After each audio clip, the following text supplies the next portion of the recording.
Hello, everybody, and welcome back once more to Anime Yay or Nay. I am TheOutbackAl. I'm Chibi Noob. I'm Envy Jitters. And I'm CheerandCosplay. And we're knee-deep in Envy's month. Envy? I don't know. I didn't come up with a good slogan for this month. Do you have anything? Well, yes, we are in the second week of my recommendations, and as a side note, I apologize if I sound... I got it. A month so good, it'll give you envy. Wow. All right, that was pretty bad. I'm sorry. I'll cut that. I actually like that. That is pretty clever.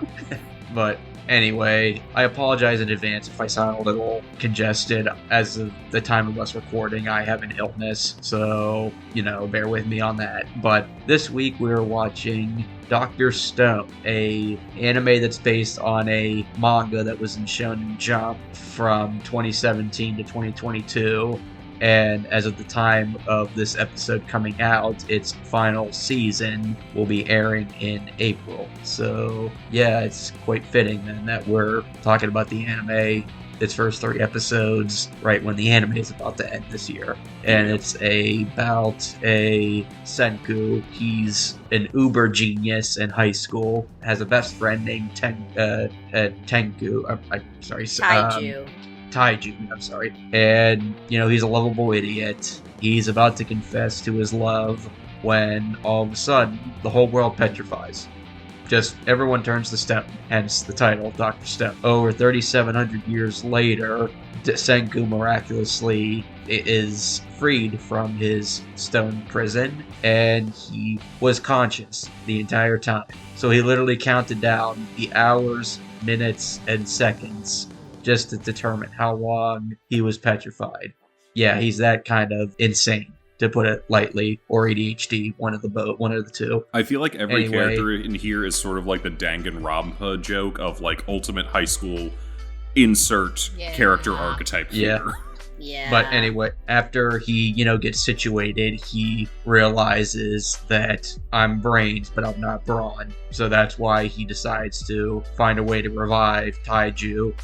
He does, and then eventually they both realize, shit, we're gonna need more stuff to survive. So they take a risk and try to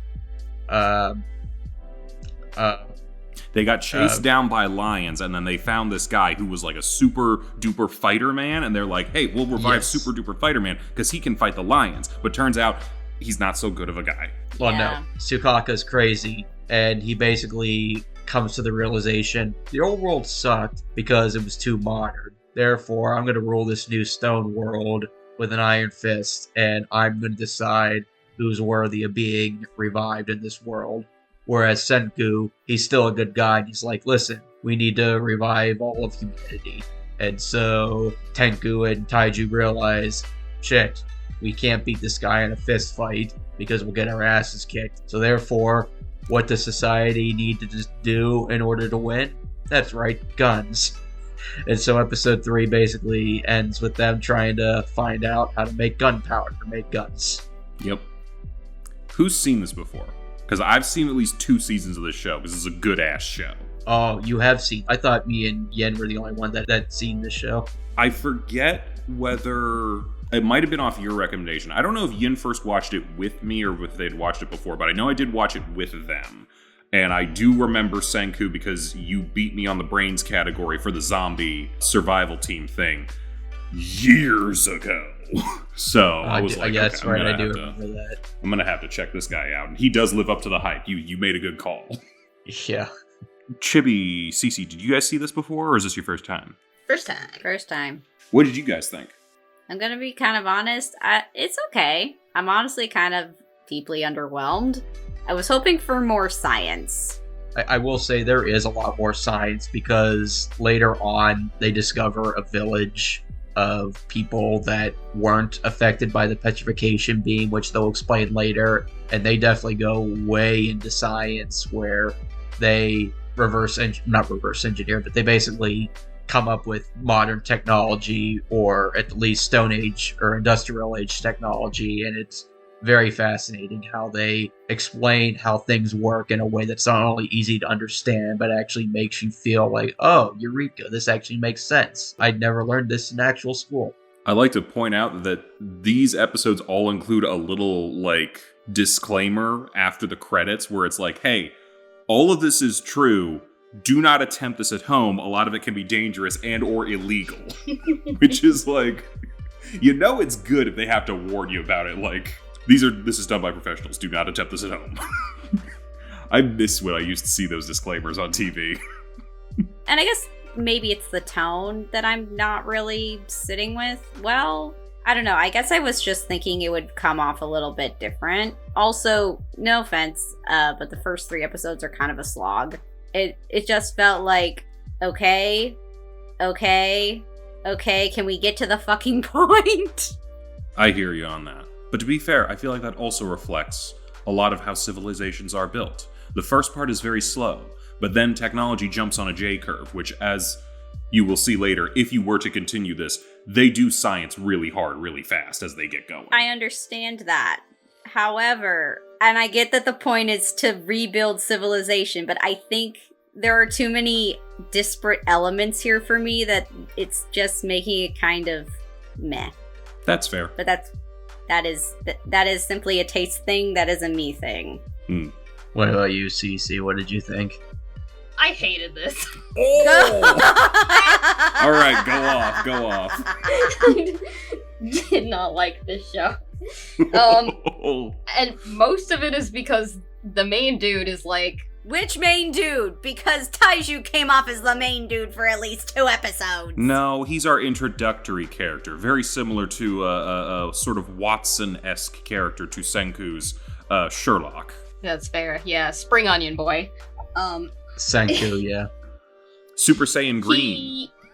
His only character flaw is that he has a god complex. And it's not treated as a flaw in the context of the show. Like, watching it, I'm like, wow, this guy's an asshole. But the show itself does not punish him in any way for this. And so the whole thing kind of felt... It kind of felt like if Death Note was just about, like, killing people. And there was nothing else to it. None of the investigation, none of the battles with L. It was just him killing people. Really? I'm like... There's no plot. Huh, There's no room for a character arc. Yeah, I really don't see it, but I respect your opinion. I kind of also felt that way. It's sort of like everything feels really one note for the characters. Can I say that I could see where you're coming from, though I might describe it as more of a power fantasy situation? This is the worst kind of power fantasy you could have, my brother. I guess, but like to me that does not make for a good show because there's no like opposition. Oh, there is opposition, believe me. Later? How do you feel about spoilers right now? I feel like Cece's not going to continue with this if you hated it. I will say this. After episode 3, Kozi was watching with me and she's seen it before. She said she fell off at some point, but she hit the autoplay for the next episode. And I was like, oh, that was 3, we can stop. She was like, no, I kind of want to keep going. The dub is awful. I can't look away from it. I'm like, we don't have to. And she's like, you don't have to. I'm going to keep watching. I'm like, okay. And so I left and did the dishes, which is a task that is very hard for me to start. Oh boy. Oh no. That is a ringing endorsement. If I hated it so much, I went to do dishes. I will say this. I originally watched this in sub, and I watched it this time in dub. The sub's a lot better. Yeah, the Just dub across definitely board, was not helping. sub's a lot better. I will say too, Cece, that I can't make you change your perception of Senku if you don't like him as a character. That's perfectly within your right. But I will say he does get a lot better. He does. Well, I mean, he has the same attitude, but to me, he doesn't seem like it. And to me, from someone who's seen all the episodes up to the present, he's egotistical, but he still does have a caring side deep down. He still cares about all his allies and does what's best for them. If anything, he just doesn't give a shit about menial things that doesn't progress science forward. Like, he's completely arrow ace. Full stop. Like, he does not give a shit about romance. He does not give a shit about personal feelings in that regard. But he's still does feel bad when someone gets hurt in his allied group, and he does want to do all this to revive humanity, because like that's his main goal, to bring back humanity. So I don't think he's completely heartless as a character. He's just, you know, got one of the biggest brains in the world, and he's just got the ego for that. Counter That's fair. argument. What if, like Cece's saying that he has a god complex and whatnot, what if he looks at everybody as his property or his subjects, and therefore he doesn't want to see any of them hurt because that means he loses something? What if this is like a Greed from Full Metal Alchemist situation? I wouldn't That's go like that far. slavery with extra steps. Yeah, it is. And we're just on step 2. Honestly, I compare him more to Dexter than from Dexter's Lab. Oh, I thought you were about to say serial killer Dexter. No. I like serial killer Dexter. Serial I killer would Dexter's say fun. Dexter emotes more than he does. Oh yeah, he definitely does. I do agree with the arrow ace thing. It is kind of funny at the end. They do find a village and whatnot, and yeah, he wins some sort of fight, a challenge of some kind, which means he gets to marry the most beautiful girl in the village. And as soon as he's told that is the price, he's like, "Nah, I'm good. I'm fine. I just needed to be leader to make things work. You do whatever you want." What's funny is because basically they need a device that require they're making. It's basically, long story short, they go to a village, the village chief's daughter, which is the girl that whoever wins the tournament gets to marry the girl. Okay, so the winner of the tournament becomes the leader and marries the high priestess, who is the previous leader's daughter, his eldest daughter, who's also holds secrets of yada yada yada. But there's also another girl who is something and blah blah blah. Doesn't really matter because Senku's not interested in anybody. Well, but what I was gonna say is that High priestess he is needs sick. He needs to make antidote, and to do so, Yes. he needs stuff, and the village needs to give him stuff. So he needs to become the leader to then get the stuff, to then make the high priestess Yes. better, so that he can not marry her. Yes, so basically he wins the tournament, and by winning the tournament, he instantly marries Priestess. As soon as he gets the vinegar, the village chieftain is like, "You got to celebrate with us," and he says, "Fuck that," and he instantly divorces her. So they were married for like 20 seconds, and that was it. But they make the antidote anyway and save her, so it was all worth it. Yeah. I will also say this is a type of like a smart character that I extremely dislike. It's like they're smart in every subject, which is not realistic. Like, smart people are stupid in other places. Like, my dad is one of the smartest people I know, but also like one of the dumbest people I know. He's so it just smart. depends like which subject you're talking about. He's so smart, he went back around to becoming dumb. Yes. Honestly, that kind of does make me think, like, Death Note is really good for smart people, because L is so smart, but also so dumb. Yeah. Like, where are the faults? I really hate when characters are like, "I'm so smart, I only use big words to talk." And it's like, that's not really... Ugh. Do you know the saying that's like, a good lawyer knows legalese, but a great lawyer doesn't use it? Yeah, I heard lawyers talk about one time that the average reading level of most juries is 6th grade. It is. Yeah. So it's like, it's not enough to just know what it means. It shows more intellect if you're able to, like, convey those in a way that everybody can understand it, not just the smart people. And this guy is not at that level. He's like, "I'm so smart, and if you can't keep up, that is your fault. I'm going to make this difficult for you."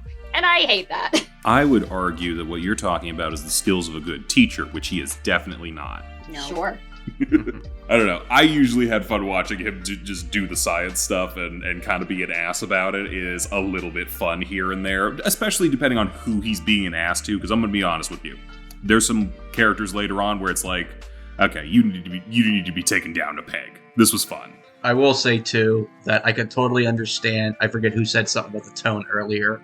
If you don't like, if you don't like a loud show with loud characters, then this show won't be for you. This is coming from someone. This is coming from someone who loves the show, but like a lot of the characters spend their time screaming and yelling. No, it's not even that it's loud. It's more the fact that like this feels like something that should be kind of like more of a dystopian kind of setting than what it is. It's got almost too hopeful of a tone, being led by an asshole character, And for me, that's really disjointed. Okay, it feels like neither of you are probably going to continue this show, so I'll probably, okay, I'll spoil the shit out of it right now. Don't Season spoil 1 is anything past season 2, because I still need to watch that. Okay, I'll give the broad strokes. Season 1 is mainly about challenging Tsukasa to, stop him, because basically Senku finds a village. Basically, let me start over from the beginning. Senku's story stepdad. long. Okay, Senku's stepdad was an astronaut, and him and 6 other people were in the International Space Station when the Earth got petrified. So they were safe. So they settled down on Earth in an escape pod. Don't question it, it's anime. And they go on an island and they set up a civilization that settles throughout the years. And yes, that means many people have made the joke of incest and inbreeding. And again, don't question it. No, so, we long have story questioned short, it, and the math is all wrong. I can go into that later. Basically, Senku and Taiju come across a village that's from the descendants of Senku's stepdad and the survivors of the space station. So they basically team up in order to A, save the priest's daughter, and also B, to stop Tsukasa, because he starts to revive people using his own revival fluid that he stole from Senku. And you best believe they're all some Danganronpa characters who are only good at track and field events, where they're good with like spears and bows and arrows and punching people and stuff. And Senku can't handle that on his own. So basically season 1 deals with that. And then season 2 is kind of, it's Stone Wars, baby! Yeah, that was actually season 2, technically. Yeah, Stone Wars. Okay, yes. Then there's a special that aired. It was like a mini movie where they meet a. No, I don't want to know. I haven't seen it yet. Okay, I'm just setting up the broad strokes real quick. Okay, just be careful, man. I'm okay. Season 3. Al has to edit this later. Yeah, I gotta edit this later, man. So it's like I can't even leave the room. Okay. There's a movie, then another season, and then the 4th season's got 3 cores to it. And stuff is happening. They're going to the moon. They're going to the moon, motherfucker. They're basically going to try and solve the mystery of how the world petrified in the first place, and they figure out the man who started it is on the moon. Of course he is, because this is an anime. So there is an overarching threat, and each season has a different threat to it from different tribes people from around the world, and there's also there's other threats as well. So there is stakes, I will say that. But like I said, if you guys don't like the show, then again, that's your prerogative. I mean, I was kind of weary about picking this show, but I was like, maybe they'll like it. Well, I guess I miscalculated it. I liked it. I mean, it's fine if you like it. It's good. I'm glad you like it. I just tonally and just how it ended up being executed was just not for me, unfortunately. You were looking for a little bit more doom and gloom? I was looking for something that maybe, like, the actual tone sort of realizes what kind of situation they're in. And also, like, that Senku... I mean, seeing pictures of him, you can tell he's an asshole. But I was like, maybe hoping that he would get a little more serious when he went into the science, but he never stopped. That's why his hair is so big. It's full of attitude. I guess Al, me, and you are the only ones that like Senku as a character. He's fun in I do occasionally like watching an asshole kind of thing. He is a jerk.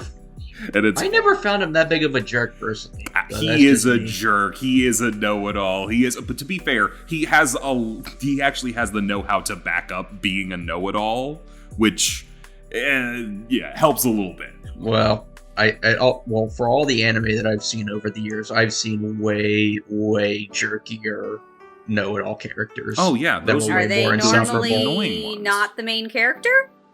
I feel like I've seen plenty of like know-it-all main characters. I I think They were sometimes the main side character or one of the main side characters. I think to me it strikes a decent balance, but I understand that's not going to be for everybody. Here's what I have a real problem with the show. I hate the women's faces. Something about them just it's wrong. It's wrong. And like occasionally they get it right. I don't know if anyone was like noticing, like episode 3, the girl's face started to look like in the wider shots, it looked okay, but as soon as it goes to close up, it's like, what was that, like the pinch face going on? Like the eyes are too big, but also your mouth is almost between your eyes or something. I don't know. That's also another complaint that I had that I kind of sort of forgot because I tried to wipe the visuals from my memory. Their faces were janky as hell. Like both Taiju and the girl's name, I forget. Yuzuriha. Their faces, I don't know what happened to their faces, but there were just some shots where Kazuriha's face just looked so weird and like early 2000s kind of like bad anime sort of face. That's what it is. Taiju's was giving it the same, but not quite as often. And here's the thing, though, too. She's one of the best female faces. Once you get to the village, like the main girl of the series, Kwaku, I love her to death. But yeah, her the inbreeding jokes really started from there because her eyes are so far apart from her face. Oh, the whole village has inbred face. It's giving Chobits. It's like the girls are Chobits and the boys are like Diet JoJo. Okay. Oh, no. Okay, let's be real here. Tsukasa is not Diet JoJo, he's full JoJo. He would definitely be a part 1 villain. Oh, yeah. I could see him being a JoJo character, but I could also see him being in One Piece. Hold up now. I think Tsukasa could be in part 2 because there's so many stone men around. Oh my god. Think about it. He punched out a lion. Yeah, part 7 is coming out this year. Oh boy. I will say, I will give credit to Tsukasa's voice actor, Ian Sinclair. I think he was the only person putting in a good performance. And it was more that it was just, this is passable. Super high school level monkey man? The strongest primate high schooler. Yes. I feel like he had a voice similar to our friend. I don't know if you want to believe this out or not, but I feel like he sounded just like him. Really? I could kind of see it, maybe. I'd have to listen to them side by side, but yeah. I think it was that one. There weren't that many characters to begin with, so it's one or the other. Yeah, that's fair. And I doubt it was going to be Senku or Taiju. Yeah. Going back to the girl, do they ever explain why her headphones don't decay? No, I had to look headphones? it up. They're not headphones. No. What they are is a headband that apparently looks like headphones, and from my understanding, in this entire series, it's the only piece of clothing that survived 3,700 years. I don't know what they made it out of, but we need to start making everything out of it. Yeah. You know what? It's probably asbestos. That's what it is. I think they were like, we need to give her something visually distinct, and then they were like, let's not think about the logistics of that. Let's also not think about the logistics of like how many people it would actually take to not have a fully inbred society after 4 generations. Yeah. These people are sterile 2,000 years ago. I mean, it's why they always say a lot of villages, like, every other person's your third cousin. Mm-hmm. I think they actually scientifically looked up how many people it would take to repopulate the Earth in a situation like this. And it would take minimum 50 separate people for enough genetic diversity to not worry about it, and even then you're going to have some genetic shift. Ideally, you want at least 500. They had 6. Yep. It's not great. And everyone looks the same. Oh, also, why, Kozi brought this up, why, the men had these, like, cloak things that they tore the sleeves off of, sure, and then they forgot how to do that when it came time to wake up the girl. And they're like, oh, we only have these, like, 2 little pieces of cloth, and we have to sew the sides together so you can see her body. Hold on. Now, I might actually have, because Yin brought it up, and I might actually have a reason for that. The guys all woke up naked, and they could move around. She was still frozen when they clothed her. So she wasn't going to be able to move her arms up and down to get, like, through sleeves or anything. I think they had to wrap it around her and then sew it up the side. Sure. Yeah. It's and then possible. why did they leave still that? sew it up the side instead of just tying it together? Hell, you could have just held it up, de-stoned her, and then like let her step into it like a bathrobe. Dude, I said they could have brought a blanket to the tree, but whatever. It's like, it all serves the same purpose. You guys can all agree, the opening's a bop, right? I mean, it's one of my all-time favorites, songs. I can't even remember it. Yeah, no, I got nothing. Oh my god. The song that it's called Good Morning World by Burnout Syndromes, and I think Burnout Syndromes did a bunch of haiku openings if you watch that show. Oh yeah. Dude, I love this opening. It's so good. It's a never skip for me. And honestly, it does one of the things that I love seeing in any anime, when they put the opening in the middle of the episode during whatever action sequence is happening. I think this one did an amazing job with this one. I will say, Al, so after Stone Wars, watch the Ryuzi mini movie, and then go on to season 3 because it's actually plot relevant. It covers the next arc after the Stone Wars, and they do a reversion of that song called Good Morning New World.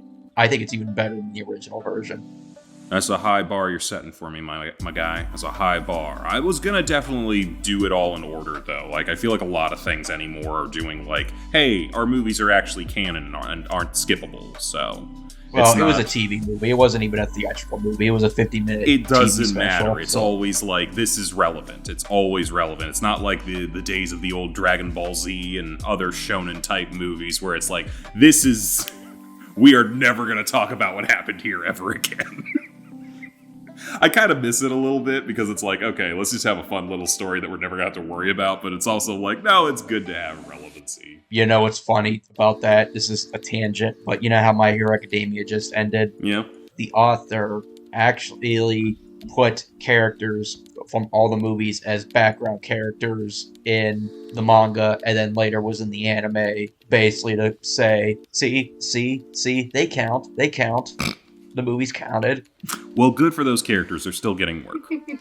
They even actually said, like, the first movie especially, they even say that one of the characters that was in the first movie helps make a high-powered suit that is very plot relevant for an arc, for the final arc for one of the characters, and a suit for a character for the last chapter. So yeah, I don't know. This is just reminding me of when the guy who wrote Chainsaw Man went to go see the movie, and then he was like, "Oh, I can't believe they didn't let everybody have a happy ending at the end. I mean, why would they do that?" I'm like, "My brother in Christ, you wrote it. What are you talking about?" I think he was joking. I'm sure he was, but it's still like, what a troll. I kind of love it. I need to check out more of his work. Kazuki Fujimoto, he's, again, this is another tangent, but on Amazon Prime, they actually released a 8-episode anthology, which was based on his 8 one-shots that he wrote before he wrote Chainsaw Man. I think it's called Taji Fujimoto 17 to 26. And then he also had another one-shot that was called Look Back that had a 1-hour movie that came out last year. It was one of the highest rated anime of the year last year, if you're interested. I might be. I need to expand my horizons a little bit. Alright, so, Envy, tell me, what was your favorite thing that Senku invented? Or reinvented in this show, do you think? I can't say because it's a spoiler for later seasons. Okay, from seasons 1 and 2, what is your favorite thing that he built? This is going to be so stupid, but I liked it when he reinvented ramen for people. You know what? It's the little things. He also reinvented cotton candy and soda for everybody, and that's what got the spy on their side, so that they were able to then infiltrate the Tsukasa Empire. But that was before they invented the car and the phone. Yeah, like, he invented the wheel, he invented, automation, he invented all this stuff, but the thing that got me the most was he invented fucking ramen, because he knew everybody would like ramen.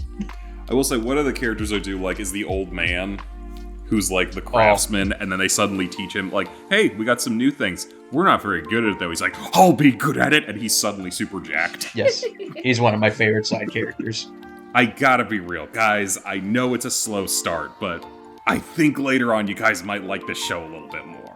The tone will not get better, Chibi. I'll tell you that much. If you didn't like the tone now, you're not gonna like it later. But like, I do think a lot of the characters later on get to be pretty fun. How do you feel about Melonhead? I've heard that people like find her annoying. I was okay with her. Suika, she's a precious cinnamon roll that needs to be protected. Really? Okay. I heard people say like, oh god, they got another child in here and it sucks. No, she's the opposite of that. She actually is helpful. That's true. She was very useful in a couple spots. In fact, again, this is a spoiler without context. She's one of the most important characters in the show, in the later arcs. She petrified everybody. No, the exact opposite. Oh, okay. That's all I'm going to say. She saves the day. Gotcha. Without going into spoilers.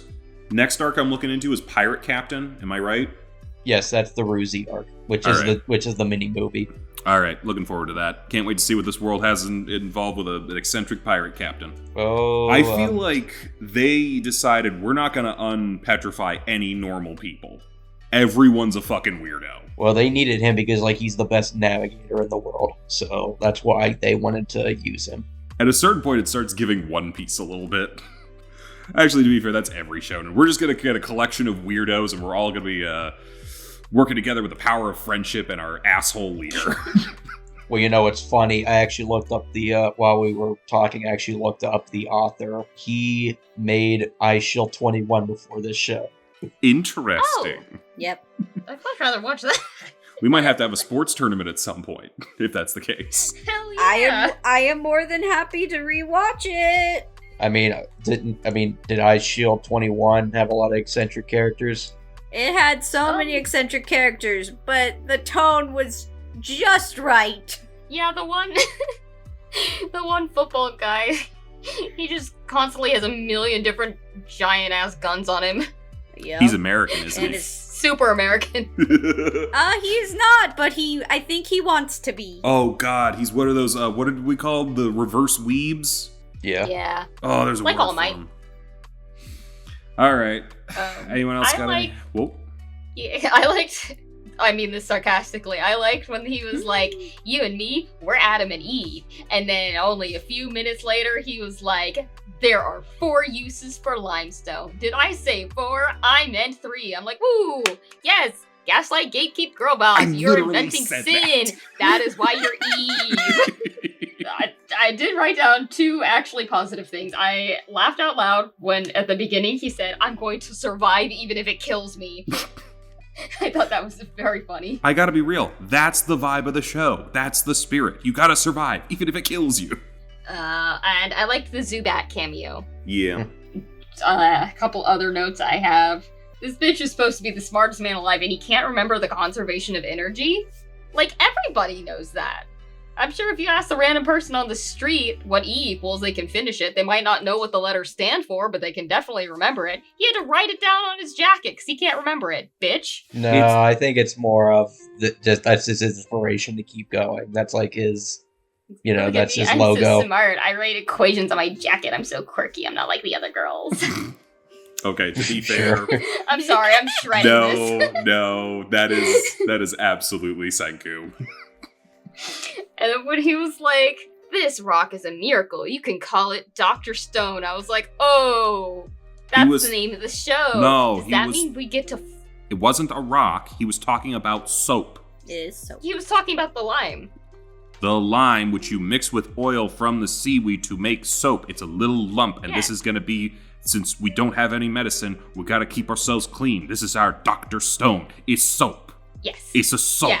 I was like, that's the name of the show. Does that mean we get to switch and follow the limestone now? Instead, take a hard left turn like a bullet train where we follow the Fuji water bottle for a bit? Wait. Okay, that was a pretty good sequence. Then why isn't the soap the main character? Yeah. I don't know. Did you just want him not to talk? Yes! Kind of. Call it Adventures of Bitch-Ass Onion Boy Saves the World with His Ego. Look, if it was going to be a light novel, that would absolutely have been the title. But I woke up in a prehistoric world, but I know everything from every scientific journal ever written, and therefore I will rebuild civilization. We call it Dr. Stone for short. You do laugh, but there are light novel titles Yeah. light novel titles that are that long and specific. Oh, I know. Oh, there are I longer know. ones. All right, I'm done. It's a hard day for me. I'm sorry for shredding your show. You enjoy. Yeah. Sorry. That's fine. A lot of this was actually like legitimate criticism, but I don't care. I like it. It's a yay for me. I'm gonna finish this bitch. Okay. Well, you got a bunch of episodes to go, so I hope you have time to kill. I mean, I got time, and I think I can finish it before April, whenever the last bit starts. So I'll probably just watch that. Maybe that'll be the first actual seasonal anime I'll watch in a very long time.